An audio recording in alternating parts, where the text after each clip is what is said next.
Di desa kecil bernama Tegal Jaya, hidup seorang janda tua bernama Sari yang selama puluhan tahun menjaga tanah warisan peninggalan mendiang suaminya.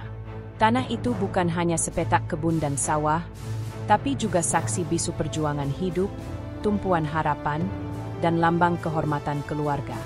Namun semuanya berubah ketika anak kandungnya sendiri, Tomo, melayangkan gugatan hukum, menuntut ibunya sebesar 1 miliar rupiah karena sengketa tanah warisan. Apa yang sebenarnya terjadi dalam keluarga ini? Mengapa seorang anak tega menjeret ibunya ke pengadilan? Apa rahasia masa lalu yang perlahan terbongkar dalam persidangan? Dan, apakah cinta seorang ibu cukup kuat untuk mengampuni pengkhianatan darah dagingnya sendiri?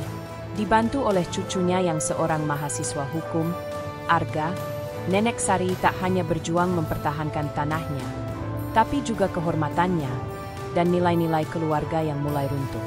Sebuah drama keluarga yang menggugah hati, penuh konflik moral, air mata, dan pertanyaan.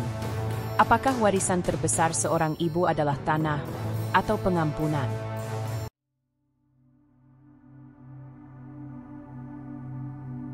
Di ujung desa Tegal Jaya, berdirilah sebuah rumah tua berdinding kayu jati yang mulai menghitam dimakan usia.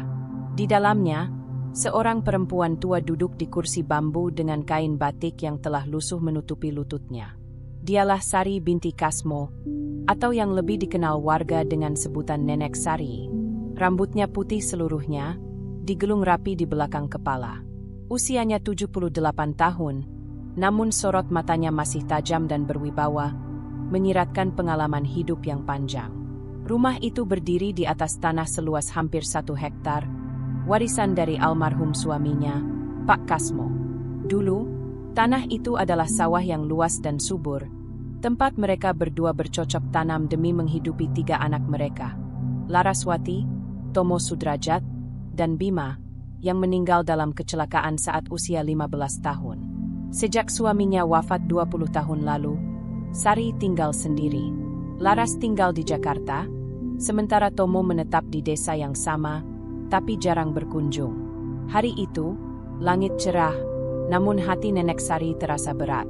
Ia baru saja membersihkan berkas-berkas lama yang disimpan dalam kotak kayu peninggalan suaminya. Di antara tumpukan kertas usang, ia menemukan surat wasiat yang ditulis tangan oleh Pak Kasmo sebelum wafat. Surat itu menegaskan bahwa tanah dan rumah peninggalan ini diwariskan sepenuhnya kepada Sari hingga akhir hayatnya. Setelah itu, baru akan dibagi kepada anak-anak mereka dengan ketentuan yang adil. Kenapa akhir-akhir ini Tomo sering menanyakan soal tanah ini? Gumam Nenek Sari dalam hati. Tomo memang belakangan kerap datang, tapi bukan untuk menanyakan kabar atau membantu. Ia datang membawa pertanyaan-pertanyaan tentang sertifikat, batas tanah, dan bahkan pernah menyinggung soal pembagian warisan. Nada suaranya waktu itu tegas, nyaris seperti menuduh. Bu, tanah ini seharusnya sudah dibagi. Saya butuh bagian saya, ucap Tomo waktu itu. Sari diam. Ia tahu betul perangai anak keduanya itu. Sejak kecil, Tomo memang keras kepala dan ambisius. Setelah menikah, ia bahkan jarang menyambangi ibunya. Namun tiba-tiba sekarang ia muncul, menagih hak, seolah-olah selama ini ia yang merawat dan menjaga semua peninggalan orang tuanya. Sementara itu, Laras selalu berkata, "Ibu tak usah khawatir. Selama ibu masih hidup, semua itu hak ibu. Saya tak akan menuntut apa-apa." Konflik mulai terasa, meskipun belum terbuka. Tetangga mulai berbisik-bisik. Bu Ratna, tetangga sebelah rumah, yang terkenal cerewet, bahkan pernah berkata, "Bu Sari, anaknya yang si Tomo itu kemarin sempat ngomong ke Pak RW kalau tanah itu harusnya udah dibagi. Saya cuma denger-denger aja." "Ya, Bu, jangan marah." Sari hanya tersenyum getir. Dalam hatinya, ia tahu badai sedang mendekat. Ia merasa ada sesuatu yang tidak beres dengan sikap Tomo akhir-akhir ini. Kadang lelaki itu datang dengan muka tegang, kadang dengan senyum palsu. Ia pernah terlihat berbicara diam-diam dengan seseorang bersetelan rapi di pinggir jalan desa. Rumor mengatakan, Tomo terlilit utang bisnis dan butuh uang cepat. Suatu sore, Saat matahari mulai condong ke barat dan bayang-bayang pohon kelapa menari di dinding rumah, Sari duduk memandang sawah yang kini sebagian ditanami jagung oleh tetangga yang menyewa lahannya. "Inikah harga semua kenangan?" bisiknya. Ia teringat saat Pak Kasmo membangun rumah ini dengan tangan sendiri. Ia teringat saat-saat anak-anaknya masih kecil, berlarian di pematang sawah, tertawa lepas. Sekarang, rumah ini sunyi. Yang tersisa hanyalah suara jangkrik dan desir angin. Malam harinya, Sari mengambil surat wasiat itu, lalu membungkusnya dengan kain putih dan menyimpannya di bawah bantal. Ia tahu, surat itu akan menjadi bukti penting jika nanti terjadi hal-hal yang tidak diinginkan. Ia juga mulai menyusun dokumen-dokumen lain, sertifikat tanah, fotokopi KTP, dan kwitansi pembayaran PBB selama bertahun-tahun. Di luar rumah, malam semakin larut, tapi dalam hati Nenek Sari, perasaan cemas justru semakin menyala. Jika benar Tomo berniat mengambil hak ini dengan paksa, pikirnya, aku tidak akan diam. Ia tahu, sebagai ibu, cinta kepada anak adalah tanpa syarat. Tapi sebagai perempuan yang menjaga martabat dan warisan keluarga, ada batas yang tak boleh dilanggar. Dan malam itu, Nenek Sari sadar, perang belum dimulai, tapi langkah pertama telah diambil. Pagi itu, langit desa Tegal Jaya diselimuti kabut tipis. Embun masih melekat di daun-daun pisang yang tumbuh liar di samping rumah kayu milik Nenek Sari. Burung-burung pipit bersahutan dari kejauhan, namun suasana hati Nenek Sari jauh dari tenang.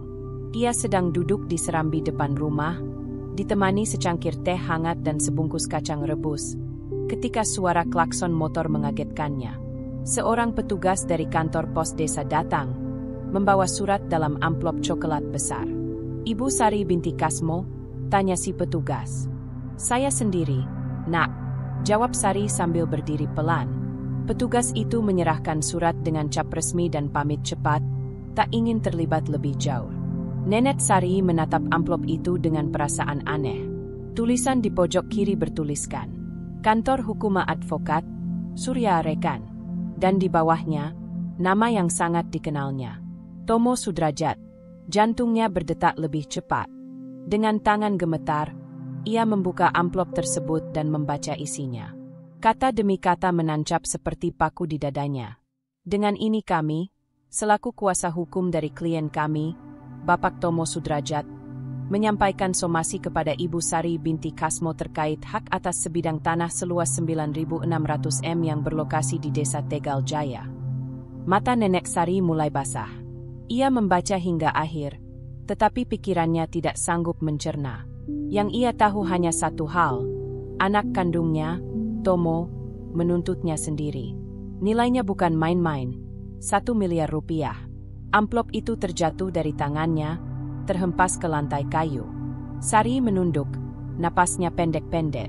Hatinya tidak bisa memahami bagaimana anak yang ia kandung selama 9 bulan kini tega menyeretnya ke ranah hukum. Bu Ratna, yang kebetulan lewat di depan rumah, melihat Sari terdiam sambil menahan napas. Ia segera menghampiri. "Ya Allah, Bu Sari, Ibu kenapa?" tanyanya panik. Sari tak menjawab. Ia hanya menunjuk amplop di lantai. Bu Ratna mengambil surat itu, membaca cepat, lalu menutup mulutnya dengan tangan. "Innalillahi, astagfirullah. Anak ibu sendiri? Tomo," suara Bu Ratna parau. "Nadzubillah, tega banget." Desa Tegal Jaya bukan tempat besar. Kabar seperti ini menyebar lebih cepat dari angin. Belum lewat sore, hampir seluruh warga tahu bahwa Tomo Sudrajat menggugat ibunya sendiri karena tanah warisan. Suara-suara lirih mulai terdengar di warung kopi, pos ronda, bahkan mushola. "Tomo gila itu MAH. Duit kok sampai segitunya? Ibunya masih hidup loh, masa tanahnya dituntut? Hati-hati sama anak sendiri. Zaman sekarang gak kayak dulu lagi." Di rumahnya di Jakarta, Laraswati sedang bersiap menuju tempat kerja ketika ponselnya berdering. Nama Pak Rasman muncul di layar. Ia mengangkat cepat. "Assalamualaikum, Pak Rasman." "Waalaikumsalam. Maaf, Mbak Laras, saya harus kasih tahu. Ibu panjenengan baru saja terima somasi dari Tomo. Isinya cukup berat. Saya pikir Mbak perlu pulang. Laras nyaris menjatuhkan ponsel. Matanya membelalak. So masih? Tomo, gugat ibu. Ya, nilainya 1 miliar. Saya juga kaget. Ibu Sari tampak syok. Laras langsung duduk di pinggir tempat tidur, lemas. Ia menatap langit-langit apartemennya yang hampa. Lalu berkata dengan suara lirih, "Saya akan pulang. Hari ini juga." Sementara itu, Nenek Sari mengurung diri di dalam kamar. Ia tidak bicara pada siapapun sejak pagi. Surat itu sudah ia lipat kembali dan simpan dalam laci kecil dekat tempat tidurnya. Sesekali ia menangis pelan, hampir tak terdengar. Hanya suara detik jam dinding dan isak napasnya yang menjadi saksi betapa hancurnya hati seorang ibu. "Apa salahku, Tuhan?" bisiknya lirih. "Apa aku terlalu keras? Apa aku terlalu adil? Atau justru terlalu sayang?" Di balik dinding, Bu Ratna yang masih menemani, hanya bisa menunduk dan ikut meneteskan air mata. Ia tahu, luka semacam ini tidak bisa disembuhkan dengan waktu, apalagi kata-kata. Dan dari kejauhan, suara adzan zuhur terdengar mengalun, seolah mengajak semua hati yang patah untuk kembali mengingat bahwa takdir manusia seringkali tak bisa ditebak. Di sebuah rumah beton 2 lantai di pinggir desa Tegal Jaya, Tomo Sudrajat duduk di ruang tamu, menatap kosong ke layar televisi yang menyala tanpa suara. Wajahnya tegang, rambutnya mulai beruban meski usianya baru 45 tahun. Di meja depannya, selembar salinan surat kuasa hukum tergeletak, berdampingan dengan lembar tagihan kartu kredit dan utang pinjaman koperasi. Di dalam rumah, istrinya, Yani, mondar-mandir. Suaranya terdengar tajam. "Kamu tuh gimana sih, Mo? Udah tahu utang segini banyak, tapi kamu masih juga diam-diam aja. Aku ditagih sama orang leasing. Tahu gak?" Tomo menghela napas panjang. "Makanya aku ajukan tuntutan warisan itu, Yan.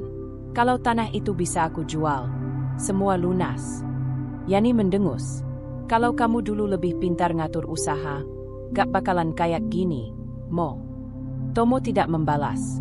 Ia hanya menunduk. Dahulu, ia pernah membuka toko sembako yang cukup maju, tapi sejak pandemi, usahanya menurun drastis. Ia mencoba bisnis ayam petelur, gagal. Lalu pinjam uang sana-sini. Sekarang, yang tersisa hanyalah utang dan tekanan. Dan satu-satunya harapan baginya kini hanyalah tanah warisan orang tuanya. Tanah itu memang luas, terletak di lokasi yang sangat strategis.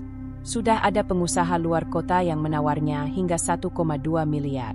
Tapi tanah itu belum bisa dijual, karena masih atas nama almarhum Pak Kasmo dan belum dibagi secara sah. Tomo merasa dirinya punya hak yang sama. Bahkan, ia merasa berhak lebih besar karena, menurutnya, ia yang tinggal di desa, lebih dekat dengan orang tua. Tapi dalam hati kecilnya, ia tahu, sejak ayahnya meninggal, ia hampir tak pernah benar-benar membantu ibunya. Tomo teringat percakapan beberapa bulan lalu, saat ia datang ke rumah Sari. "Bu, saya butuh uang buat usaha. Bagian saya dari tanah itu bisa saya jual, kan? Tanah itu belum dibagi, Mo. Dan selama ibu masih hidup, itu belum bisa kamu ganggu. Tapi saya anak ibu juga. Saya butuh sekarang. Kalau butuh, kerja. Bukan rampas hak dari hidup ibumu sendiri." Itulah titik awal kemarahannya. Ia pulang dengan perasaan dihina. Dalam pikirannya, ibunya selalu lebih memihak pada Laras. Sejak kecil, Laras yang pintar, Laras yang penurut. Sementara ia si anak kedua yang selalu dianggap masalah. Saat Tomo mengunjungi kantor pengacara di kota, ia membawa seluruh dokumen yang ia punya, fotokopi sertifikat lama, peta tanah warisan, dan bahkan fotokopi KTP ibunya yang ia ambil diam-diam. Ia ingin satu, surat somasi resmi, agar ibunya merasa terdesak. Namun, keputusan itu bukan tanpa penyesalan. Malam hari, saat sendiri di halaman rumah, Tomo termenung. "Apa aku terlalu jauh?" batinnya. Ia tahu ibunya perempuan kuat, tapi perempuan tua juga punya batas. Ia tak bisa memikirkan apa yang akan terjadi jika somasi itu benar-benar membuat ibunya sakit. Tapi ia juga merasa tidak punya pilihan. Hutang mengejarnya setiap hari. Jika ia tidak bertindak sekarang, rumahnya bisa disita. Dalam lamunannya, suara pesan masuk dari telepon genggamnya membuatnya tersentak. Dari Laraswati, hanya satu kalimat. "Tomo, kamu sadar nggak apa yang udah kamu lakukan?" Tomo tak membalas. Ia memandangi layar ponsel, lalu mematikannya. Keesokan harinya, di warung kopi milik Pak Dirman, beberapa warga berkumpul. Obrolan pagi itu dipenuhi nama Tomo. Anaknya Pak Kasmo itu makin ngawur aja. Ibunya dituntut. "Gila, saya dengar tanah itu emang luas. Ya, katanya sampai belakang lapangan desa. Tapi tetap aja, tuntut ibu sendiri mah dosa, Mas."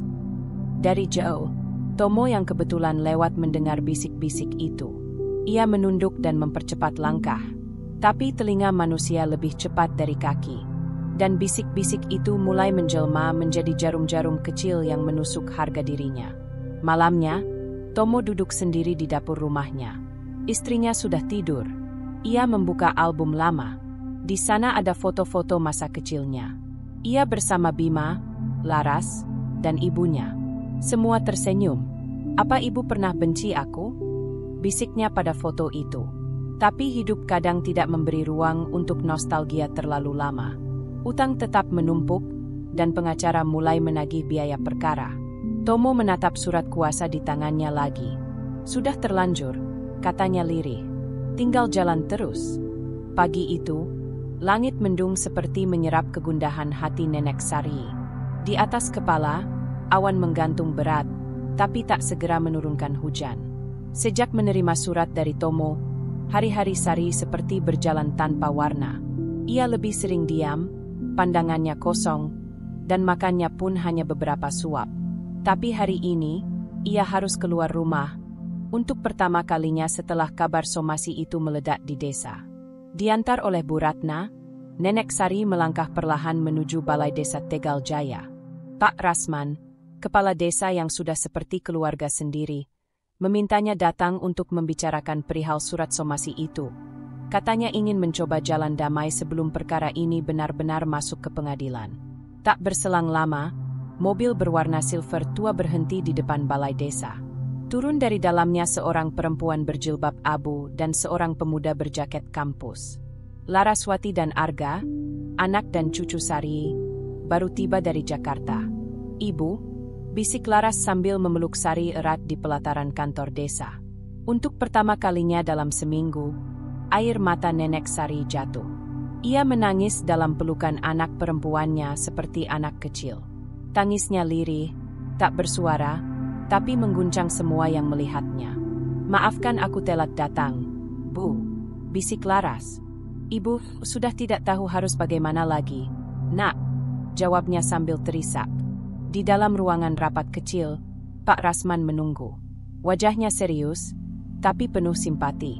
"Mari masuk, Bu Sari, Mbak Laras. Tomo sudah saya undang juga. Mudah-mudahan bisa bicara baik-baik." Tak lama kemudian, pintu terbuka. Tomo masuk, wajahnya tegang. Ia menatap ibunya sekilas, lalu duduk di kursi seberang tanpa sepatah kata. Di sebelahnya duduk seorang pria muda berpakaian rapi, pengacaranya. Suasana mendadak senyap. Hanya kipas angin yang berdengung di atas kepala. Pak Rasman membuka pembicaraan. "Ibu Sari, Mas Tomo, saya tahu ini bukan hal mudah. Tapi sebelum masuk jalur hukum, desa berkewajiban mencoba jalan mediasi. Bisa kita bicarakan dengan tenang?" Tomo mengangguk singkat. "Sari, diam. Saya ingin tahu apa benar Tomo menganggap tanah warisan itu miliknya sepenuhnya?" tanya Laras, nadanya tegas tapi berusaha menahan emosi. Pengacara Tomo menjawab, "Klien kami merasa memiliki hak atas sebagian besar tanah tersebut, karena selama ini ia yang tinggal dan merawatnya." "Merawat? Merawat apa?" "Itu rumah ibu yang rawat sendiri. Kamu datang sebulan sekali aja udah syukur," bentak Laras, emosinya meledak. Pak Rasman mengangkat tangan, mencoba menenangkan. "Tolong, ini forum mediasi. Kita dengarkan semua pihak. Tomo akhirnya bicara. Aku cuma ingin bagian yang seharusnya jadi hakku. Tanah itu bisa dibagi rata, dan aku bisa pakai bagianku buat lunasi semua utang. Nenek Sari menatap Tomo. Wajahnya tidak marah, tapi juga tidak lembut. Ada kesedihan mendalam yang tak terucap. Kamu tahu, Mo, tanah itu bukan cuma soal sertifikat. Itu tanah yang dulu dibeli ayahmu dengan kerja keringat, pulang larut dari sawah tiap hari. Tanah itu bukan hanya hak, tapi juga tanggung jawab. Kamu datang hanya untuk mengambil, bukan memberi. Bu, saya juga butuh hidup. Apa kamu pikir ibu tidak butuh? Ibu tinggal sendiri, makan dari kebun sendiri. Tapi kamu datang bawa surat dari pengacara. Arga yang sejak tadi diam, menatap Tomo tajam. Om Tomo, saya kuliah hukum. Saya tahu ini bisa dibawa ke jalur perdata. Tapi, bagaimana rasanya menjadi orang pertama di desa ini yang menuntut ibunya sendiri di usia 78 tahun? Suasana menjadi panas. Pak Rasman kembali menengahi. Saya tanya satu hal, Tomo, kalau nanti kamu dapat tanah itu, dan ibumu tidak punya tempat tinggal lagi, kamu siap urus ibu? Tomo tak menjawab. Ia hanya menunduk. Laras menggeleng pelan, kecewa. Sudahlah, Pak. Kalau tidak bisa damai, kita ikuti saja proses hukum. Tapi ingat, yang kamu lawan bukan sekadar ibumu, Mo, tapi nuranimu sendiri. Saat pertemuan berakhir, Nenek Sari keluar dari kantor desa dengan langkah lunglai. Beberapa warga desa yang mendengar kabar mediasi berkumpul di pelataran, menatap dengan penuh iba. Gimana, Bu Sari? Bisik seorang ibu. Sari hanya menjawab dengan senyum tipis. Matanya sembab. Enggak apa-apa, Bu. Namanya juga anak. Meski kadang lupa, dia tetap darah daging saya. Beberapa warga meneteskan air mata. Di sisi lain, ada yang diam-diam merekam dengan ponsel, tanpa izin. Video itu akan segera menyebar ke seluruh desa. Beberapa bahkan mengunggahnya ke media sosial. Dan saat sore menjelang, Sari duduk kembali di serambi rumah, memandangi langit yang mulai menghitam. Tanah bisa dibagi, tapi luka di hati, kadang tinggal seumur hidup, bisiknya pelan. Angin sore berhembus pelan menyapu halaman rumah Nenek Sari. Di bawah pohon mangga yang rimbun, Arga, cucu sulungnya, duduk termenung. Di tangannya ada map berisi salinan dokumen-dokumen lama, sertifikat tanah, surat wasiat yang belum ditandatangani, dan catatan-catatan tangan almarhum kakek Kasmo yang sudah mulai menguning. Arga baru semester 7 di Fakultas Hukum Universitas Indonesia. Tapi sejak mendengar bahwa Tomo menuntut Nenek Sari, semangatnya belajar berubah jadi misi pribadi. Ini bukan lagi soal hukum perdata biasa. Ini tentang keluarganya, tentang keadilan yang bukan hanya hitam putih di atas kertas, tapi menyangkut hati dan air mata. Malam itu, di ruang tamu rumah Nenek Sari, Laras duduk bersebelahan dengan anaknya. Kamu yakin bisa bantu? Gak. Insya Allah, Bu. Ini bukan cuma soal menang di pengadilan. Ini soal membuka mata Om Tomo, juga semua orang yang mulai buta karena uang. Nenek Sari yang duduk di tikar hanya menatap lampu petromak tua yang menggantung di dinding. Ibu gak berharap dia kalah. Gak. Ibu cuma pengen dia sadar. Arga mengangguk pelan, tapi dalam hatinya, ia tahu. Untuk menyadarkan seseorang yang sudah tenggelam dalam ambisi, kadang butuh gempa yang besar. Keesokan harinya, Arga pergi ke kantor pertanahan kabupaten. Ia ditemani Pak Sumarno, seorang mantan juru ukur tanah yang dulu pernah membantu Pak Kasmo mengurus sertifikat. Nak Arga, saya masih ingat betul waktu mendiang kakekmu datang ke sini. Beliau orang yang jujur. Semua tanah itu atas nama beliau, tapi dulu beliau bilang, saya mau ini nanti diwariskan adil. Tapi selama istri saya masih hidup, ini semua milik dia dulu. Berarti, kakek memang ingin tanah itu baru dibagi setelah nenek tiada. Iya, bahkan ada catatannya di berkas lama. Cuma sayangnya surat pernyataan itu belum sempat dilegalisasi sebelum beliau wafat. Arga mencatat semua informasi. Ia juga meminta fotokopi arsip tanah lama dan dokumen pendukung. Pulangnya, ia mampir ke kantor notaris tua yang dulu membantu kakeknya. Di sana, ia mendapatkan informasi tambahan bahwa memang pernah ada draft surat wasiat pembagian warisan, tapi belum pernah ditandatangani karena ingin menunggu waktu yang tepat. Sore harinya, Arga kembali ke rumah dan mulai mengurai data.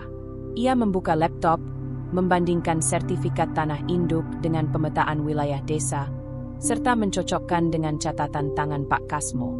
Aneh, gumamnya. Ia melihat bahwa sebagian dari tanah yang kini diklaim oleh Tomo ternyata tidak termasuk dalam zona tanah warisan yang dulu dibeli bersama. Melainkan, itu adalah tanah hibah dari orang tua Sari yang sudah diberikan ke Sari sebelum menikah. Artinya, tanah itu bukan warisan Pak Kasmo dan secara hukum bukan hak anak-anak, melainkan milik penuh Sari. Kalau bisa dibuktikan, tuntutan Om Tomo akan gugur di sebagian besar luas tanah, pikir Arga dengan mata berbinar. Tapi satu masalah besar muncul. Dokumen hibah itu tidak ada salinan legalnya. Yang tersisa hanyalah fotokopi dan catatan pada buku tua milik nenek yang nyaris lapuk. Saya harus cari saksi yang masih hidup. Arga mulai menyisir desa. Ia mendatangi orang-orang tua, mantan tetangga almarhum kakeknya, dan bahkan guru SD tempat Pak Kasmo dulu pernah jadi penjaga malam. Di satu siang yang terik, ia duduk di teras rumah Mbah Ngadinem, perempuan sepuh berusia 90-an yang dulunya teman dekat Ibu Sari. Tanah itu, oh, itu dulu dari simbahmu, Mbah Karni. Aku masih ingat waktu itu dibagi dua, satu buat ibumu, satu buat omnya yang merantau ke Kalimantan. Mbah ingat kapan itu kira-kira? Aduh, sekitar tahun 1965-an, pas zaman mau meletus G30S. Arga mencatat semua, bahkan merekam suaranya dengan izin. Ia tahu, meski pengadilan bisa saja menganggap kesaksian lisan seperti itu lemah, tapi ini bisa jadi celah untuk membangun narasi hukum bahwa sebagian tanah memang bukan warisan dari ayah, melainkan milik pribadi nenek, yang tidak bisa dituntut Tomo. Malam itu, Arga menyusun strategi. Ia membuat 3 folder. Data sah, sertifikat, salinan notaris, surat waris lama, bukti tambahan, catatan Pak Kasmo, peta tanah, kesaksian warga, riset hukum, pasal-pasal KUH Perdata, jurisprudensi sengketa waris. Ia juga menyusun kronologi lengkap, dari kematian kakek, pembagian tidak resmi, hingga munculnya tuntutan Tomo. Laras, yang melihat anaknya bekerja sampai larut malam, tak kuasa menahan haru. Kamu cucu, tapi hatimu lebih dari anak kandung buat ibu. Arga hanya tersenyum. Saya gak bisa biarkan keadilan dikalahkan sama keserakahan, Bu. Pagi berikutnya, Arga menemui Bu Endah, pengacara jujur yang dikenal bersih dan tegas, di kota kabupaten. Ia menyodorkan semua hasil temuannya. Bu Endah, perempuan parubaya berambut pendek, membolak-balik semua dokumen dan sesekali mengangguk kecil. Nak, kamu punya potensi jadi pengacara hebat. Saya terima kasus ini. Kita akan lawan Tomo secara hukum, tapi dengan kepala dingin dan bukti yang kuat. Arga mengangguk. Terima kasih, Bu. Ini bukan hanya soal menang. Ini soal membersihkan nama nenek saya. Balai Desa Tegal Jaya tampak lebih ramai dari biasanya pagi itu. Warga berdatangan, bukan hanya karena penasaran, tetapi juga karena merasa cerita nenek Sari sudah menjadi urusan bersama. Perbincangan sengketa tanah itu sudah menjalar dari warung kopi hingga grup WhatsApp RT. Semua orang ingin tahu, apakah keluarga itu akan berdamai, atau benar-benar masuk ke meja hijau? Di ruang tengah balai desa, Pak Rasman sudah bersiap. Ia menandatangani berkas mediasi resmi yang dijadwalkan hari itu. Sebagai kepala desa, ia berharap ini jadi jalan tengah. Meski sebelumnya mediasi informal gagal, ada tekanan dari kecamatan agar diselesaikan secara kekeluargaan lebih dulu. Jangan sampai ini jadi viral buruk buat desa, kata camat beberapa hari lalu. Satu persatu tokoh penting hadir.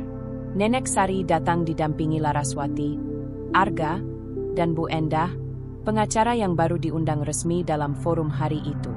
Sementara Tomo masuk belakangan, didampingi istrinya, Rina, serta pengacaranya, Pak Dipo, seorang pria berkacamata yang terlihat jauh lebih agresif dari sebelumnya. Warga yang ikut duduk sebagai pengamat berdesakan di bangku belakang. Aura tegang mengisi ruangan sejak awal. Pak Rasman membuka rapat. Bismillah, kita berkumpul di sini sebagai keluarga, sebagai warga. Kita semua sudah tahu permasalahan ini. Tapi hari ini kita beri satu kesempatan lagi untuk menyelesaikannya secara musyawarah. Kita mulai dari Ibu Sari. Nenek Sari berdiri pelan. Suaranya pelan, tapi jelas. Saya tidak punya banyak yang bisa saya wariskan, Pak. Tapi tanah ini, rumah ini, sudah saya jaga sejak ayah anak-anakku meninggal. Saya tidak pernah niat menutup hak anak. Tapi saya juga tidak bisa diam saat satu dari mereka datang, lalu menuntut saya seperti orang asing. Beberapa warga menunduk. Suasana jadi hening. Tomo bangkit dari kursinya. Wajahnya dingin. Saya cuma minta keadilan. Pak, itu tanah warisan. Saya juga anak. Kenapa harus merasa bersalah kalau minta bagian saya? Laras tak tahan. Ia berdiri. Bagian? Kamu bukan minta bagian. Kamu minta tanah yang bukan milikmu, Tomo. Sebagian itu milik pribadi ibu dari keluarganya. Kamu tahu itu? Tomo menatap Laras tajam. Tapi belum sempat ia membalas, Bu Endah maju. Saya mewakili Ibu Sari secara hukum. Kami sudah siapkan berkas lengkap, termasuk bukti hibah tahun 1965 yang membuktikan sebagian tanah bukan dari Pak Kasmo, tapi dari orang tua Ibu Sari. Itu bukan bagian warisan bersama. Jadi kalau Mas Tomo tetap bersikeras, kami siap bawa ini ke pengadilan. Pak Dipo, pengacara Tomo, menyela. Kami juga punya dokumen, termasuk surat jual beli yang membuktikan sebagian tanah dibeli oleh Tomo dari uang pribadinya untuk perluasan. Arga berdiri. Maaf, saya sudah cek itu surat. Tanah yang dimaksud sebenarnya milik Pak Kasmo yang belum sempat dibalik nama. Ada dugaan manipulasi, dan kami akan serahkan ke polisi jika perlu. Ruangan jadi gaduh. Warga mulai berbisik. Beberapa mencatat, ada pula yang merekam dari kejauhan. Pak Rasman mengetuk meja. Tenang semua. Saya harus jujur. Kalau begini, saya tidak bisa lagi lanjutkan mediasi. Posisi masing-masing terlalu keras. Ia menatap Tomo dan Nenek Sari. Saya mohon satu hal saja. Jangan biarkan ini hancurkan keluarga kalian sepenuhnya. Tapi kalau memang jalur hukum pilihan kalian, saya hanya bisa berdoa semoga masih ada nurani yang bisa berbicara nanti. Sore harinya, video rekaman dari warga mulai beredar. Potongan momen saat Nenek Sari berdiri dengan suara lirih, berkata, "Saya tidak pernah melarang anak saya punya hak. Tapi saya juga tidak akan membiarkan dia ambil dengan cara menyakiti saya." Viral, masuk ke TikTok, Facebook grup desa tetangga, bahkan forum hukum lokal. Banyak yang bersimpati, tapi sebagian juga mencibir. Kenapa nenek gak kasih aja bagian biar cepat selesai? Komentar yang muncul berulang. Malam itu, di rumah Sari, suasana hening. Bu Endah duduk sambil memeriksa dokumen. Kita harus siap, Bu. Sidang perdana bisa mulai bulan depan. Saya sudah daftarkan gugatan balasan. Terima kasih, Nak, jawab Sari lirih. Saya bukan ingin menang. Saya hanya tak mau dipaksa kalah di rumah saya sendiri. Angin pagi di desa Tegal Jaya tidak lagi terasa menenangkan bagi Nenek Sari. Setelah mediasi gagal, situasi berubah drastis. Yang dulunya tetangga ramah dan suka menyapa, kini mulai menjauh. Ada bisik-bisik dari balik pagar, lirikan dari warung sebelah, bahkan tawa yang terdengar dibuat-buat saat nenek lewat pelan sambil membawa ember cucian. Ia tahu, kampungnya mulai terpecah. Bu Ratna, tetangga depan rumah yang biasanya paling duluan menyapa, kini tampak dingin. Suatu pagi, saat Nenek Sari menyapu halaman, terdengar suara lirih dari teras rumah Bu Ratna yang terbuka setengah. Saya sih gak herannya, warisan itu memang rumit kalau gak dibagi dari dulu. Tapi masa ia anak kandung sampai nuntut? Pasti ada sebabnya. Ibu Sulis, teman rumpinya, menimpali sambil menyeruput teh. Atau jangan-jangan emang Ibu Sarinya pelit. Dulu saya pernah dengar katanya cuma sayang ke Laras, anak yang satu itu, yang lainnya gak dianggap. Ucapan itu seperti pisau bagi Sari. Ia tak pernah merasa membeda-bedakan anak. Tapi entah kenapa, tuduhan itu menyebar cepat. Arga, yang masih tinggal beberapa hari di rumah nenek, juga merasakan perubahan itu. Saat ke warung, penjual telur yang biasa ramah mendadak sinis. Wah, mahasiswa hukum ya? Cucu yang bela-bela neneknya di pengadilan. Keren juga. Tapi jangan lupa, kampung ini kecil, Mas. Gak semua suka kalau aib keluarga diumbar di kantor desa. Arga hanya tersenyum datar. Tapi ia tahu, perang kali ini bukan cuma di ruang sidang. Ada medan lain yang lebih licik, opini publik. Laras, yang harus bolak-balik Jakarta, mulai dihantam gosip lebih keras. Laras tuh cuma mau ambil semua harta. Dia tinggal di kota, biar neneknya tetap miskin di kampung. Trik lama. Kalimat-kalimat seperti itu muncul di komentar media sosial. Postingan warga tentang kisah sedih seorang ibu dituntut anaknya, malah memantik debat panjang. Ironisnya, yang salah justru kadang si ibu sendiri, karena tak mau mengalah. Suatu malam, Arga melihat nenek Sari menangis diam-diam di kamar. Ia tidak terisak, tidak meraung, hanya menunduk dalam diam sambil memegang foto lama. Potret keluarga tahun 1995, ketika suaminya masih hidup, anak-anaknya berkumpul di depan rumah tua itu. Gah, ucapnya pelan. Ibu dulu pikir, kalau sabar dan diam, semuanya bisa baik-baik aja. Tapi ternyata diam juga bisa disalahpahami. Arga mendekat, menggenggam tangan keriput neneknya. Yang salah bukan ibu. Yang salah adalah mereka yang menilai tanpa tahu cerita seutuhnya. Keesokan harinya, Bu Endah datang membawa kabar. Saya sudah siapkan bukti tambahan, dan kita akan hadirkan saksi dari pihak keluarga almarhum Pak Kasmo. Tapi saya juga dapat info bahwa pihak Tomo akan datangkan saksi bayaran. Saksi bayaran? Tanya Arga kaget. Kemungkinan besar, bisa jadi mantan tetangga, atau orang desa yang pernah terlibat sengketa serupa. Mereka akan mencoba memutarbalikkan cerita, supaya seolah-olah nenek Sari yang menahan hak warisan anaknya. Sari menunduk. Fitnah, di mana-mana ya, Bu. Iya, Bu. Tapi tenang, kita lawan fitnah pakai kebenaran. Di sisi lain, Tomo dan istrinya mulai menyusun narasi baru. Mereka mendatangi beberapa warga dan memberi amplop tali asih. Dengan harapan orang-orang ini nanti bisa bersaksi bahwa nenek Sari memang keras, sering mengancam anak-anaknya, dan tidak adil sejak dulu. Pokoknya, kalau disuruh cerita, bilang aja ibu itu gak mau bagi tanah. Bilang dia cuma sayang sama Laras, yang lain dibilang anak durhaka. Bisik Tomo ke salah satu warga yang lugu. Namun gosip tidak selalu berpihak pada yang licik.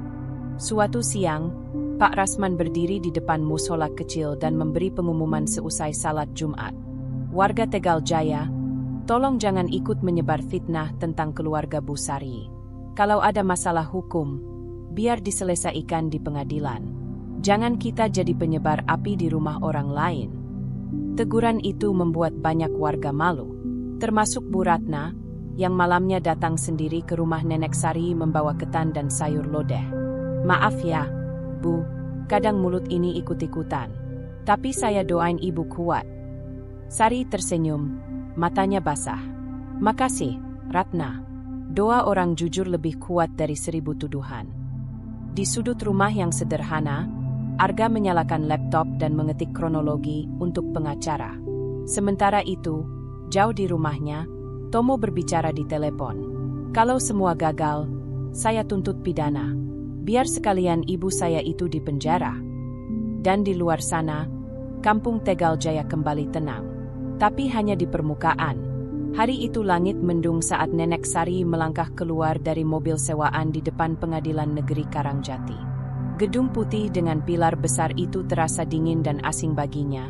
Meskipun ini bukan pertama kalinya ia datang ke kota. Namun kali ini, ia bukan sebagai penonton, melainkan sebagai tergugat oleh darah dagingnya sendiri. Laraswati menggandeng tangan ibunya erat, sedang Arga sudah lebih dulu turun membawa berkas dan dokumen untuk diserahkan ke tim pengacara. Mereka bertiga tampak tegang, tapi wajah mereka memancarkan tekad yang kuat. Di sisi lain, Tomo datang dengan pakaian rapi dan senyum percaya diri. Ia tampak berbincang akrab dengan pengacaranya, Pak Dipo, yang sibuk membawa tas besar berisi dokumen, rekaman, dan fotokopi bukti-bukti yang akan dijadikan senjata utama mereka di ruang sidang. Ruangan sidang 2A dipenuhi suara langkah dan bisik-bisik. Persidangan perdana ini menarik perhatian banyak pihak, termasuk wartawan lokal dan LSM hukum keluarga yang tertarik mengamati kasus unik seorang ibu dituntut anaknya sendiri karena sengketa tanah warisan. Hakim Ketua, Ridho Santosa, duduk tegap di kursi utama. Beliau dikenal sebagai hakim yang tenang, tak mudah terpancing emosi, tapi sangat tajam dalam menganalisis kasus. Dua hakim anggota duduk di sampingnya, mencatat sambil sesekali berbisik. Persidangan dimulai. Sidang perkara perdata nomor 72 PDT, G 2024 PN, KRJ dibuka dan dinyatakan terbuka untuk umum. Pak Ridho membuka sidang dengan suara tegas namun tenang. Sorot matanya menyapu ruangan. Di depan hakim, 2 meja telah siap. Satu untuk penggugat, Tomo, dan satunya untuk tergugat, Sari. Silakan pihak penggugat menyampaikan pokok tuntutan. Pak Dipo berdiri, menyampaikan argumen pembuka. Yang mulia, klien kami, Saudara Tomo Sudrajat, adalah anak kandung dari tergugat, Ibu Sari binti Kasmo. Tanah yang disengketakan adalah warisan dari almarhum suami Ibu Sari. Namun, dengan itikat buruk, tergugat menolak memberikan hak waris kepada klien kami dan bahkan mengklaim seluruh kepemilikan atas tanah tersebut. Klien kami menuntut keadilan atas hak yang seharusnya ia terima sebagai ahli waris yang sah. Beberapa orang di galeri publik mulai berbisik, sementara Sari menunduk. Tangan tuanya gemetar menahan emosi. Giliran Bu Endah berdiri. Pengacara muda itu menyampaikan bantahan. Yang mulia, tergugat tidak menolak hak anak-anaknya.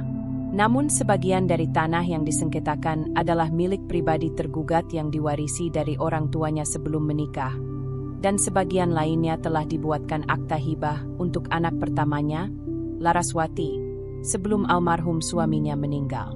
Tindakan penggugat tidak hanya menyakiti ibunya secara hukum, tapi juga secara moral. Hakim Ridho mengangguk pelan. Ia tidak langsung bereaksi, tapi mencatat semua. Matanya menatap Tomo, yang tetap memasang wajah yakin. Sidang berlanjut dengan pemeriksaan dokumen. Pihak Tomo menunjukkan fotokopi surat kepemilikan tanah dan akta jual beli dari tahun 2003. Bu Endah langsung menanggapi, menunjukkan asli dokumen hibah dari tahun 1996 yang menunjukkan bahwa tanah tersebut sudah dibagi secara sah untuk Laraswati sebelum Tomo mengklaimnya. Hakim Ridho memeriksa kedua dokumen dengan teliti. Ia tak langsung memutuskan, tapi tampak mencoret-coret sesuatu di mapnya. Kesaksian awal.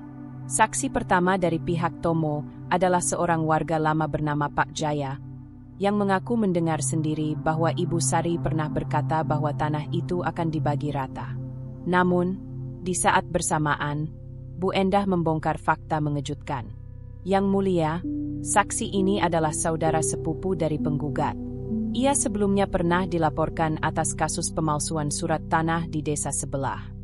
Hakim Ridho terdiam sejenak. Ia menatap Pak Jaya lama, lalu berkata, "Saksi, apakah benar Anda pernah terlibat kasus pemalsuan tahun 2017? Pak Jaya terdiam, lalu menjawab pelan.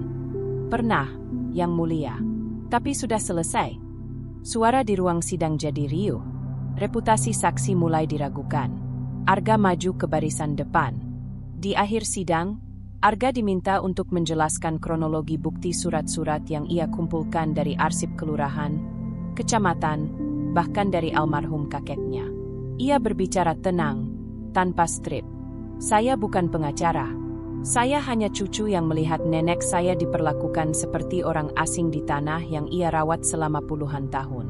Saya tidak tahu siapa yang benar di mata hukum, tapi saya tahu siapa yang dulu memasak tiap pagi, membayar pajak tanah sendiri, dan menangis sendirian saat semua anaknya pergi.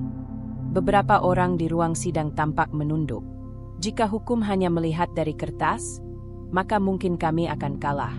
Tapi jika hukum juga melihat dari hati, maka saya mohon, jangan anggap nenek saya sebagai orang jahat hanya karena ia masih bertahan.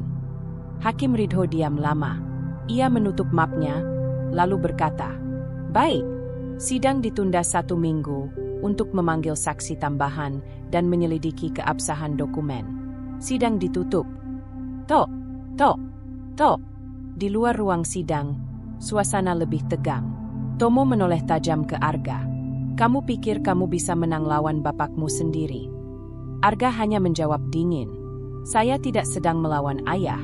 Saya sedang membela yang benar." Pagi itu, udara di desa Tegal Jaya terasa lebih sunyi dari biasanya. Nenek Sari duduk di kursi kayu di serambi rumahnya, memandang sawah yang mulai menguning. Di tangannya ada secangkir teh hangat yang tak ia sentuh. Dalam pikirannya, bukan lagi tentang beras atau musim panen, tapi tentang sidang yang akan berlanjut esok, dan rasa takut akan apa yang mungkin dilakukan Tomo. Bu Endah, pengacara muda yang selama ini setia mendampingi Sari, datang membawa kabar tak sedap. Ia menunjukkan sebuah fotokopi akta hibah baru yang tiba-tiba masuk dalam daftar bukti dari pihak Tomo. "Ini gak masuk akal, Bu," katanya pada Sari dan Laras. "Akta ini dibuat tahun 2004 atas nama Tomo dan mengklaim bahwa Pak Kasmo pernah menghibahkan sebagian tanah ke dia. Tapi saya sudah cek di arsip kelurahan. Tahun 2004, Pak Kasmo bahkan sudah meninggal 2 tahun sebelumnya. Jadi itu palsu?" tanya Laras, kaget. "Sangat besar kemungkinan, ya. Saya juga sedang menelusuri notaris yang tanda tangannya tercantum di akta ini. Tapi saya khawatir Tomo sedang mencoba jalur gelap." Siangnya, Pak Rasman, kepala desa, memanggil Bu Endah dan Arga ke balai desa. "Saya gak bisa terlalu campur karena sudah masuk ke ranah hukum. Tapi saya tahu Tomo punya teman di luar kota yang biasa bermain dalam urusan warisan seperti ini. Orang itu dulu pernah membantu warga sini mengurus tanah, tapi akhirnya malah terjerat kasus pemalsuan dokumen." "Namanya siapa, Pak?" tanya Arga cepat. "Pak Sunario, mantan calo tanah. Kabarnya dia sekarang kerja sama dengan Tomo." Arga mencatat nama itu dengan cepat. Dugaan mereka semakin kuat bahwa bukti tambahan dari Tomo penuh kejanggalan. Malamnya, saat Arga sedang menata ulang berkas-berkas di ruang tamu, tiba-tiba ada suara langkah cepat dari luar rumah. Seseorang melempar batu ke jendela, lalu kabur. Ketika Arga keluar, hanya ada kertas terlipat di tanah. Isinya singkat, tulisan tangan kasar. "Berhenti usik tanah waris orang lain, atau nenek lo yang bakal kena." Arga menggepal tangannya. Ia tahu ini bukan sekadar ancaman kosong, tapi juga bukti bahwa mereka mulai panik. Keesokan harinya, sidang kembali digelar. Ruangan penuh sesak. Kali ini, Tomo membawa saksi baru. Ibu Sumirah, tetangga lama yang dulu tinggal di belakang rumah Sari, lalu pindah ke kota. "Saya pernah dengar almarhum Pak Kasmo bilang kalau tanah di bagian barat itu buat Tomo. Waktu itu saya lagi bantu panen, tahun 2001, ucapnya mantap. Namun, ketika ditanya lebih lanjut oleh Bu Endah, "Apakah ibu tahu Pak Kasmo meninggal tahun berapa?" "Tahun 2005, kalau gak salah." Hakim Ridho langsung menyela. "Maaf, catatan resmi mencatat Pak Kasmo wafat tahun 2002. Saksi, apakah Anda yakin dengan waktu pernyataan yang Anda dengar?" Ibu Sumirah mulai gelisah. Mungkin saya salah ingat." Sorak lirih dari pengunjung mulai terdengar. Keterangan saksi mulai goyah. Setelah persidangan, Bu Endah bertemu dengan seseorang di halaman pengadilan. "Pak Husni, mantan staf notaris tempat akta hibah Tomo, dibuat." "Saya tahu itu akta palsu," katanya tegas. "Saya kerja di kantor Bu Lina waktu itu. Tanda tangan dan cap notaris itu hasil editan. Saya mau bersaksi kalau dibutuhkan. Apa Anda bersedia bicara di pengadilan? Asal saya dilindungi, saya bersedia." Kabar ini seperti sinar terang bagi Sari dan timnya. Malam harinya, Tomo marah besar. Ia memaki istrinya dan orang-orang suruhannya yang gagal membujuk saksi untuk bertahan. Semua malah jadi blunder. Itu anak Laras makin berani. Kalau sidang berikutnya mereka hadirkan saksi notaris asli, kita bisa kena pidana. Istrinya, Yanti, justru makin resah. Mas, udahlah, kita mundur aja. Ini udah makin kaca. Mas mau masuk penjara gara-gara akta palsu. Tomo mengabaikannya. Ambisinya sudah telanjur membutakan hati. Meski tekanan datang dari berbagai arah, Nenek Sari tetap sabar. Ia tahu bahwa kebenaran tidak selalu datang cepat. Tapi ia percaya waktu akan mengungkap segalanya. Kalau benar bisa kalah dari yang palsu, itu bukan karena Tuhan diam, tapi karena manusia belum cukup kuat memperjuangkannya, katanya pelan pada Arga. Arga tersenyum, menggenggam tangan neneknya. Kita akan terus perjuangkan, Nek, sampai akhir. Sidang ketiga kembali digelar dengan suasana berbeda. Tidak lagi sekadar urusan sengketa tanah, kini suasananya lebih emosional. Banyak mata mulai terbuka bahwa ini bukan sekadar kasus hukum, tapi luka lama dalam keluarga yang selama ini tertutup rapat. Hakim Ridho hari itu menjadwalkan pemeriksaan saksi dari pihak tergugat. Dan yang akan bersaksi adalah Laraswati, anak sulung Nenek Sari, kakak kandung Tomo. Ketika namanya dipanggil, Laras berdiri, mengenakan baju panjang warna krem, sederhana namun rapi. Wajahnya tegas tapi tidak kasar.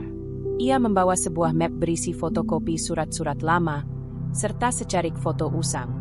Foto keluarga mereka puluhan tahun lalu. Nama saya Laraswati binti Kasmo, anak pertama dari Ibu Sari. Saya bersaksi bukan untuk menjatuhkan adik saya, Tomo, tapi untuk menjelaskan kebenaran yang selama ini tidak pernah didengar. Seluruh ruang sidang hening. Sejak kecil, saya dan Tomo hidup dalam suasana rumah yang tidak pernah tenang. Ayah kami keras, sering marah, dan lebih banyak habiskan waktu di ladang dan pasar. Ibu adalah satu-satunya yang menjaga kami tetap hidup. Ia menanam singkong, menjual hasil kebun, bahkan mengajar mengaji di surau kecil demi bisa menyekolahkan kami. Laras berhenti sebentar, matanya mulai berkaca. Saat ayah sakit keras dan akhirnya meninggal, ibu sendirian mengurus semua, termasuk utang dan surat-surat tanah. Tapi Tomo, yang waktu itu sudah merantau, hanya pulang untuk urusan warisan. Ia bahkan tak hadir saat ayah dimakamkan. Beberapa hadirin mulai terisak pelan. Laras melanjutkan, ibu tidak pernah pilih kasih. Tapi ia terpaksa memilih mana yang perlu diselamatkan duluan. Dan yang dipilih adalah rumah ini, tanah ini. Karena tanpa itu, kami semua tak punya tempat pulang. Laras menunjukkan foto lama. Ini foto saat kami semua masih utuh. Lihat, ini ibu, ini saya, ini Tomo, dan ini adik kami yang sudah meninggal waktu kecil karena sakit demam berdarah. Ibu tidak pernah bicara soal itu lagi, karena terlalu menyakitkan. Tanah yang sekarang digugat, dulu adalah tempat adik kami dikuburkan. Sudah diganti jadi kebun sekarang. Tapi setiap kali ibu lewat sana, ia selalu menunduk, karena ia tahu, di sanalah sebagian hatinya tertinggal. Tomo tertunduk, wajahnya kaku, tapi matanya mulai memerah.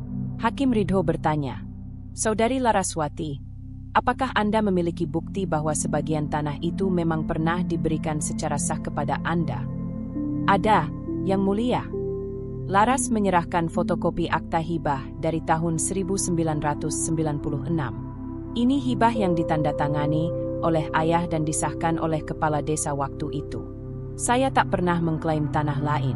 Saya tahu, sebagian besar adalah hak ibu. Tapi saya bisa bersumpah, ibu tak pernah berniat menyingkirkan anak-anaknya. Hakim mengangguk. Ia melihat akta tersebut, lalu menyerahkannya kepada panitera. Tiba-tiba, dari kursi pengunjung, Bu Ratna, tetangga yang selama ini suka bergosip, berdiri. Yang Mulia, saya minta izin bicara.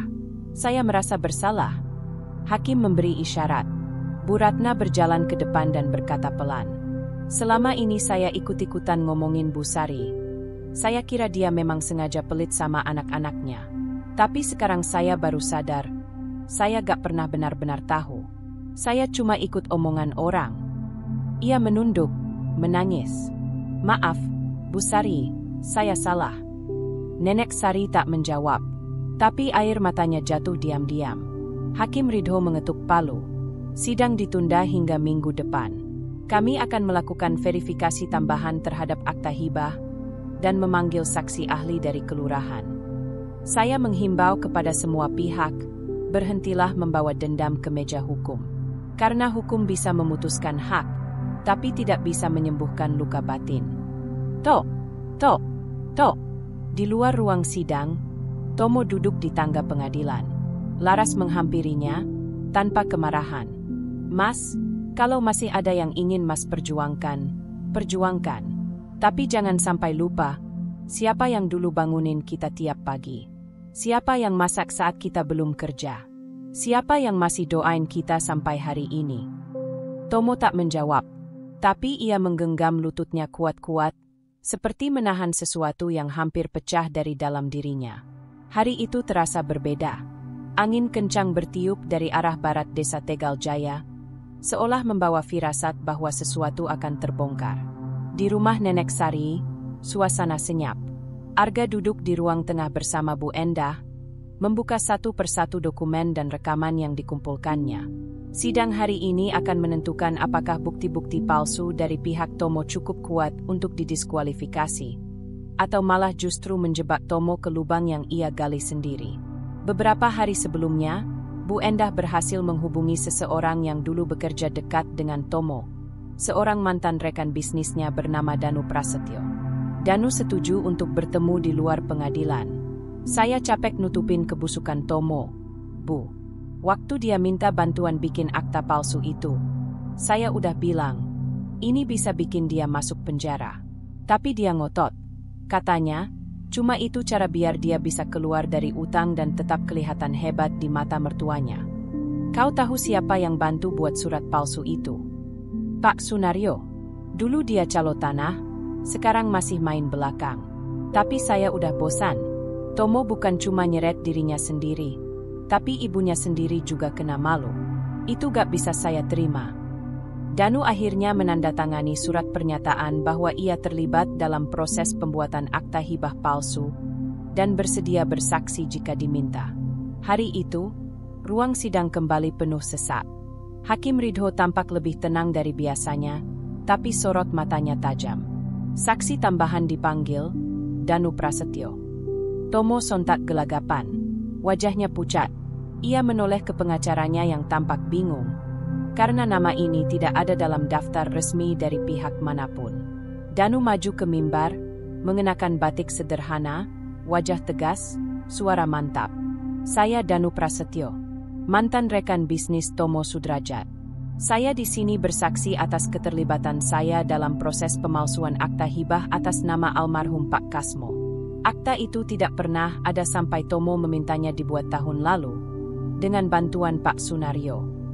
Ruangan gempar. Kami memalsukan tanda tangan, memakai kop surat lama dari notaris, dan menyuap satu orang untuk menjadi saksi palsu. Tapi saya tidak tahan lihat seorang anak tega menjatuhkan ibunya sendiri demi uang. Hakim Ridho menghela napas panjang. Ia memandangi Tomo yang kini menunduk dalam. Kedua tangannya menggenggam kursi seperti hendak mencengkeram realitas yang runtuh di depannya. Tak cukup di situ, Bu Endah memanggil dua saksi tambahan, Pak Husni, mantan staf notaris, dan Pak Rasman, kepala desa. Pak Husni menjelaskan secara rinci bagaimana dokumen tersebut tidak terdaftar di sistem resmi. Stempel dan tanda tangan dalam dokumen itu memang dari kantor notaris kami, tapi bukan dalam konteks resmi. Tidak ada arsip, dan nomor registrasi yang tertera bahkan tidak sesuai. Pak Rasman menambahkan, saya kepala desa sejak 1995. Tidak pernah ada surat hibah yang difasilitasi desa dari Pak Kasmo ke Tomo. Semua surat yang saya sahkan hanya antara Pak Kasmo dan Bu Saryi. Untuk pertama kalinya sejak sidang dimulai, Tomo akhirnya diminta bicara langsung.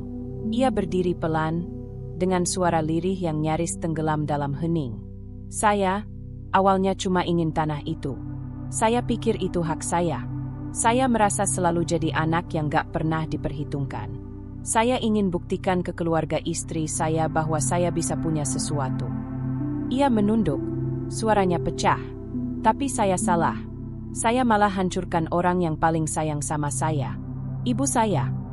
Suasana ruang sidang berubah jadi sunyi yang berat. Tak ada satupun suara. Di tengah keterkejutan semua orang, Nenek Sari tetap duduk tenang. Tapi wajahnya tak menunjukkan kemenangan. Ia hanya menghela napas dalam dan mengangguk pelan. Tomo, kamu memang anak ibu. Tapi kamu juga manusia dewasa yang harus belajar dari kesalahan. Biar pengadilan yang bicara. Ibu sudah cukup capek nangis malam-malam. Sekarang saatnya kamu belajar tanggung jawab. Laras menggandeng tangan Arga yang sejak tadi hanya terdiam. Mereka berdua keluar ruang sidang, membiarkan Nenek Sari duduk sebentar di bangku panjang halaman pengadilan. Apa kamu lihat, Ga? Kadang, suara yang benar itu gak langsung didengar. Tapi begitu terbuka, dia bisa meruntuhkan dinding yang paling keras. Arga mengangguk. Dan akhirnya, kebenaran itu gak perlu berteriak. Cukup berdiri tegak.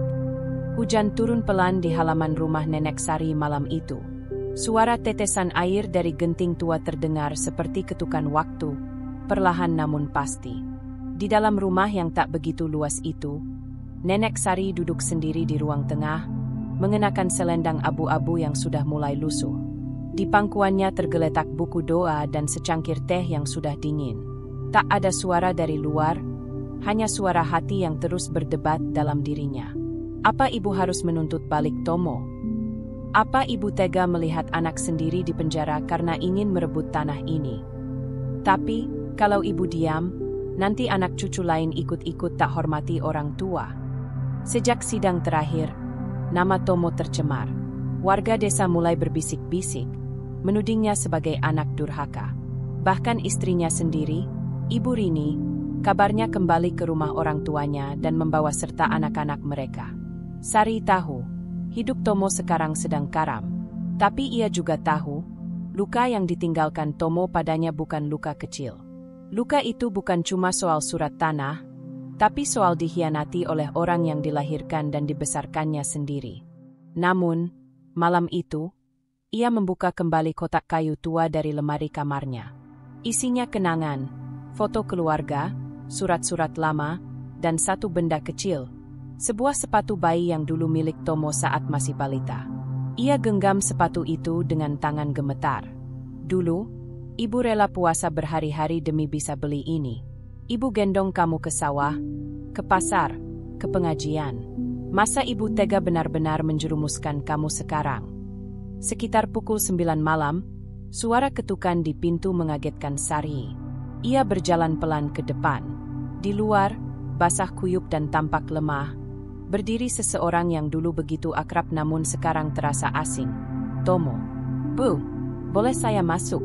Sari hanya diam sebentar, lalu membuka pintu lebih lebar. Tomo masuk, melepas sandalnya yang basah, dan berdiri kikuk di ambang ruang tamu. Ia tak tahu harus duduk atau berdiri, seperti anak kecil yang baru tertangkap berbuat salah. Saya tahu saya salah, Bu, dan saya gak datang buat minta dimaafkan sekarang. Saya datang cuma mau bilang satu hal.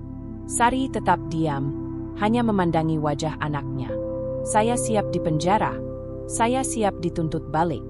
Tapi saya mohon, kalau nanti saya dihukum, tolong jangan biarkan anak-anak saya kehilangan kakek dan nenek mereka. Tolong jangan jauhkan mereka dari ibu. Saya udah cukup jadi ayah yang gagal. Jangan buat mereka kehilangan kasih sayang yang tersisa. Sari memalingkan wajah. Ia duduk di kursi kayu panjang. Tangannya gemetar, bukan karena marah, tapi karena hatinya remuk dan masih mencintai anaknya yang pernah menyakitinya. Kamu tahu gak, Mo? Setiap malam ibu minta Tuhan kasih petunjuk. Ibu bingung antara sakit hati dan rasa sayang, antara harga diri dan hati seorang ibu. Tomo menunduk. Ia menangis, tapi bukan tangis keras, melainkan tangis yang menahan malu, tangis penuh penyesalan. Ibu mau tidur tenang, bukan karena menang, tapi karena damai. Sari bangkit dan mengambil bungkusan kecil dari rak tua. Ia serahkan ke Tomo. Di dalamnya, salinan surat tanah asli, surat pengakuan hibah dari mendiang Pak Kasmo, dan sebuah surat tulisan tangan Nenek Sari.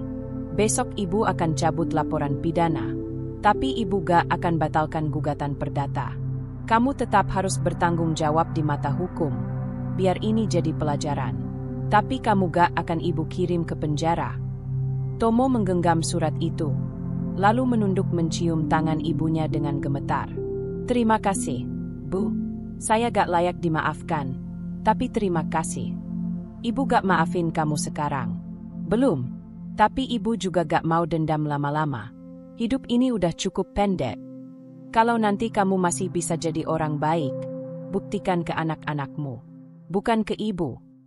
Esoknya, Arga yang baru tiba dari kota mendapati suasana rumah neneknya sunyi. Tapi di meja makan ada sepiring pisang goreng hangat dan secarik kertas. Nak Arga, kamu nanti dampingi Bu Endah. Bilang ke beliau, ibu ingin damai, tapi bukan tanpa batas. Keadilan tetap harus dijalankan.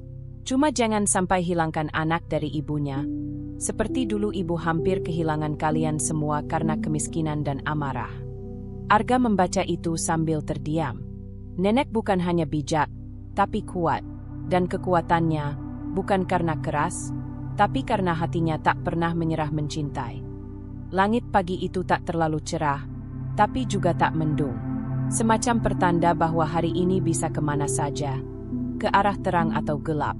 Di ruang pengadilan negeri Purworejo, sidang putusan sengketa tanah antara Sari binti Kasmo dan Tomo Sudrajat akan dibacakan. Semua hadir. Nenek Sari duduk di bangku barisan depan bersama Laraswati dan Arga.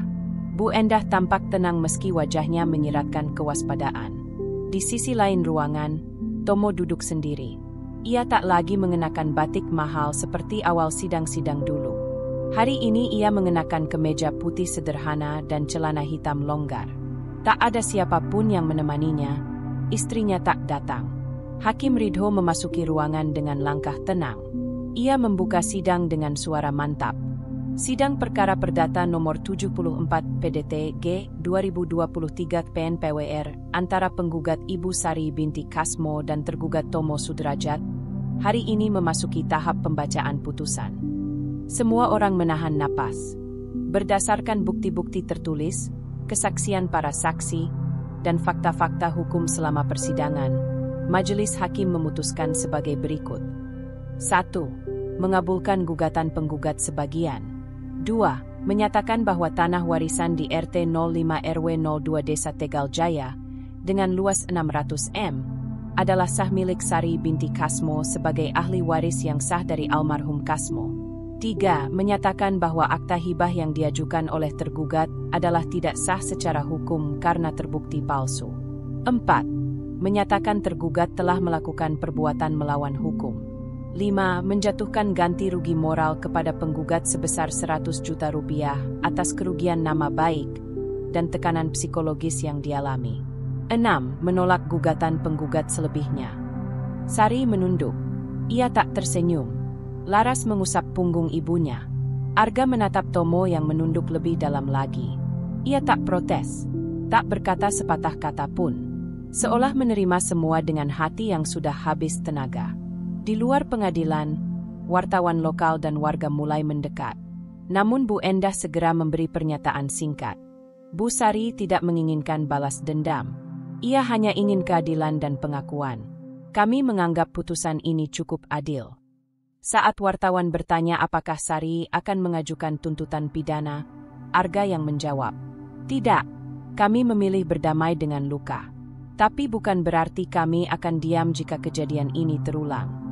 Siang hari itu, sebelum kembali ke rumah, Tomo mendekat ke arah ibunya yang sedang duduk di taman kecil depan gedung pengadilan. "Bu, saya gak pantas bicara, tapi terima kasih. Saya tahu ibu bisa kirim saya ke penjara, tapi ibu gak lakukan." Sari memandangnya lama. "Tomo, ibu gak mau hidup kamu hancur. Tapi ibu juga gak bisa bantu kamu terus kalau kamu gak mau berubah." Tomo mengangguk. "Saya akan pergi dari desa sebentar. Saya butuh waktu." Pergi kalau kamu memang mau belajar dari semua ini. Tapi jangan kabur dari tanggung jawab. Anak-anakmu butuh bapak yang benar. Malamnya, Arga duduk di beranda bersama Laras dan Nenek Sari. Mereka menyeduh teh hangat sambil menatap langit. Bu, kenapa ibu gak minta ganti rugi besar? Kan kita bisa menang lebih banyak. Tanya Laras. Karena ibu gak butuh uang buat membungkam rasa sakit. Ibu butuh hati yang lapang biar bisa tidur tanpa rasa dendam. Arga mengangguk. Ia tahu, di zaman ketika orang dengan mudahnya saling menjatuhkan demi warisan, pilihan Nenek Sari untuk tidak membalas secara penuh adalah sebuah kekuatan besar.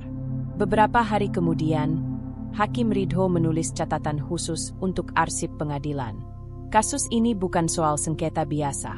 Ini soal nilai-nilai lama yang bertabrakan dengan ketamakan modern. Dan saya melihat satu hal paling langka dari penggugat, kebesaran hati. Sesuatu yang seharusnya jadi pelajaran bagi sistem hukum kita. Musim hujan sudah berlalu. Langit desa Tegal Jaya mulai sering cerah. Sawah-sawah kembali menghijau, dan angin membawa aroma tanah basah yang menenangkan. Tapi rumah tua di ujung jalan, milik Nenek Sari, terasa berbeda. Sepi, tenang, tapi kosong. Sudah hampir 2 minggu sejak Tomo pergi dari desa. Tak ada kabar kemana ia pindah. Istrinya belum kembali, dan anak-anaknya kini tinggal bersama keluarga mertuanya. Warga desa perlahan berhenti membicarakan perkara itu. Seolah badai besar telah lewat, menyisakan sunyi dan luka-luka yang belum sembuh. Pagi itu, Sari menyapu halaman seperti biasa. Ia memunguti daun-daun kering satu persatu. Tidak karena tak punya tenaga, tapi karena itulah caranya berdamai dengan waktu. Perlahan, satu demi satu, tanpa terburu-buru. Laras sudah kembali ke Jakarta seminggu lalu. Arga masih tinggal sementara, menunggu libur kuliahnya habis. Ia membantu membersihkan rumah, menemaninya belanja ke pasar, dan kadang hanya duduk diam menemani neneknya saat senja. "Gah, kamu nanti balik ke Jakarta kapan?" tanya Sari sambil menyirami bunga kenanga. "Besok pagi, Nek. Udah mulai persiapan skripsi juga?" jawab Arga, menatap bunga yang mulai layu. "Kalau kamu sibuk, jangan lupa kabari ibu ya. Jangan seperti orang-orang yang cuma pulang waktu lebaran." Senyum mereka kecil tapi hangat. Malam itu, Nenek Sari membuka lemari kayu dan memandangi sudut kosong tempat dulu Tomo sering menyimpan baju waktu kecil. Ia menatap hampa. Bukan karena menyesal membiarkan hukum bicara, tapi karena ia sadar. Kadang, kehilangan datang dari orang yang paling dekat. Ia berjalan ke kamar belakang, membuka kotak tua berisi foto-foto lama. Ada foto Tomo waktu kecil, duduk di pangkuan mendiang Pak Kasmo. Waktu itu Tomo belum tahu dunia bisa sekejam sekarang. Waktu itu, hatinya belum disesaki ambisi dan rasa kurang. Kalau bapakmu masih hidup, dia pasti juga bingung harus marah atau kasihan. Sari menggigit bibir. Air matanya jatuh diam-diam. Tapi tidak tumpah. Ia sudah terlalu sering menahan tangis untuk menangis keras-keras lagi.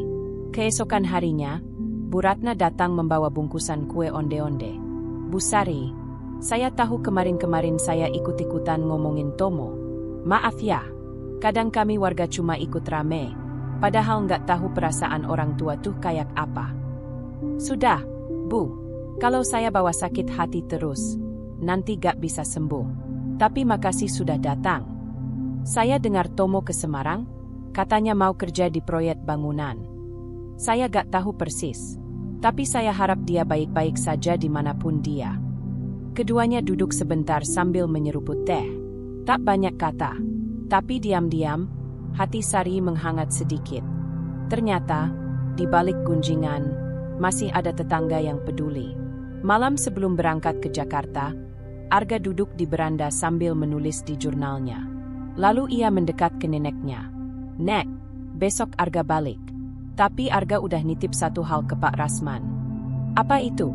"Kalau suatu hari Nek butuh bantuan hukum lagi, atau sekadar butuh teman ngobrol, bilang aja. Aku akan balik." Sari tersenyum. Ia menyentuh kepala cucunya itu. "Arga, kamu tahu kenapa kamu penting buat ibu dan nenek?" "Kenapa, Nek?" Kamu gak cuma dengar, kamu juga mengerti. Itu lebih jarang dari emas. Keesokan harinya, setelah Arga pergi, rumah itu kembali sunyi. Hanya suara burung pagi dan ranting jatuh yang terdengar. Tapi Sari tidak merasa sendiri sepenuhnya. Ia mulai menulis sesuatu di buku tulis usang miliknya. Sebuah wasiat, bukan hanya untuk siapa yang akan menerima tanah itu, tapi juga pesan hati seorang ibu kepada anak-anak dan cucunya. Tentang pengampunan, tentang batas kesabaran, dan tentang pentingnya menjaga warisan bukan cuma berupa tanah, tapi juga harga diri dan kasih sayang. Matahari pagi menyusup lembut ke sela jendela kayu rumah Nenek Sari. Udara desa Tegal Jaya hari itu begitu tenang. Tidak banyak aktivitas di luar, hanya suara ayam dan langkah warga yang lalu lalang di kejauhan. Di dalam rumah tua itu, Nenek Sari duduk di meja makan kayu jati sambil menatap selembar kertas putih kosong. Sudah beberapa minggu sejak sidang terakhir. Sudah lama pula ia menunda menulis surat ini. Tapi hari itu, entah mengapa, hatinya tenang. Ia mengambil pulpen, menarik napas panjang, dan mulai menulis pelan-pelan. Untuk anak-anakku, Tomo, Laraswati, dan cucu-cucuku tercinta. Tangannya gemetar sedikit, tapi ia lanjut menulis dengan hati yang sudah mantap. Tanah ini, rumah ini, dan semua peninggalan almarhum bapakmu tidak pernah semata-mata soal harta, tapi soal tanggung jawab dan doa. Aku menuliskan surat ini agar kalian tidak lagi saling curiga, tidak lagi saling menyakiti demi sesuatu yang bisa habis. Tanah warisan di pinggir sawah akan tetap milikku sampai aku menutup mata. Setelah aku pergi, tanah itu akan diwariskan kepada kalian dengan pembagian sebagai berikut. Ia menuliskan secara rinci, bagian untuk Laras, bagian untuk anak Tomo, bukan untuk Tomo sendiri, dan sebagian kecil untuk didonasikan atas nama almarhum Kasmo ke masjid desa. Tomo, kamu pernah membuat ibu kecewa. Tapi kamu juga tetap anak ibu. Bagianmu tetap ada, bukan karena kamu menuntut, tapi karena ibu masih percaya kamu bisa berubah. Laras, kamu sabar dan sering memikul beban yang tak kamu bilang. Ibu bangga padamu, tapi jangan terus menanggung sendiri. Keluarga itu, baik atau buruknya, harus dihadapi bersama. Dan untuk Arga, cucuku, kamu yang jadi saksi bagaimana semua ini berjalan. Ibu ingin kamu jadi penerus cerita kita. Bukan hanya pewaris hukum, tapi pewaris hati. Sore harinya, Sari pergi ke balai desa ditemani oleh Pak Rasman. Ia meminta surat itu disimpan secara resmi dan dibuatkan salinan sah. Kepala desa itu mengangguk penuh hormat. Bu Sari, surat ini akan saya jaga baik-baik. Ini bukan cuma surat warisan. Ini juga surat pelajaran untuk semua orang tua dan anak di desa ini. Sari tersenyum, tapi tak banyak bicara. Ia tahu, surat ini mungkin tak bisa menyatukan keluarganya seketika. Tapi setidaknya, ia telah meninggalkan arah. 2 bulan kemudian, Arga pulang ke desa setelah menerima kabar bahwa Nenek Sari sempat dirawat di puskesmas karena kelelahan. Ia sudah pulih, tapi tampak makin lemah. Malam itu, Arga duduk di kamarnya membaca salinan surat wasiat itu. Ia tak sadar air matanya menetes saat membaca bagian yang ditulis untuknya. Karena ibu ingin kamu jadi penerus cerita kita. Bukan hanya pewaris hukum, tapi pewaris hati. Di luar kamar, Sari menyandarkan punggungnya ke kursi tua di beranda, mendengar sayup suara adzan dari surau. Bapak, anak kita memang bukan yang terbaik, tapi cucu kita, dia yang akan jadi jembatan. Mungkin itu cukup, gumamnya pelan. Pagi harinya, Nenek Sari bangun lebih pagi dari biasanya. Ia membuat kopi, lalu duduk di depan rumah, menatap jalan tanah yang dulu sering dilewati Tomo saat kecil. Ia tidak tahu apakah anaknya akan kembali suatu hari nanti. Tapi ia percaya, anak yang tersesat, jika diberi cukup cahaya, mungkin akan menemukan jalannya pulang. Dan kalaupun tidak, paling tidak, ibunya sudah menyalakan pelita. Kehidupan kadang membawa luka yang datang dari darah daging sendiri. Tapi tidak semua luka perlu dibalas. Beberapa cukup dipahami, ditulis dalam surat, dan diserahkan pada waktu. Nenek Sari telah memilih jalannya, bukan untuk membalas, tapi untuk meninggalkan jejak bijak bagi generasi selanjutnya. Dan itulah akhir dari cerita kita kali ini. Setiap perjalanan pasti membawa pelajaran, dan semoga kisah tadi bisa memberi inspirasi atau hiburan buat kamu yang nonton. Kalau kamu suka dengan cerita seperti ini, jangan lupa untuk klik tombol like, tinggalkan komentar di bawah, dan tentu saja subscribe biar kamu nggak ketinggalan cerita-cerita seru selanjutnya.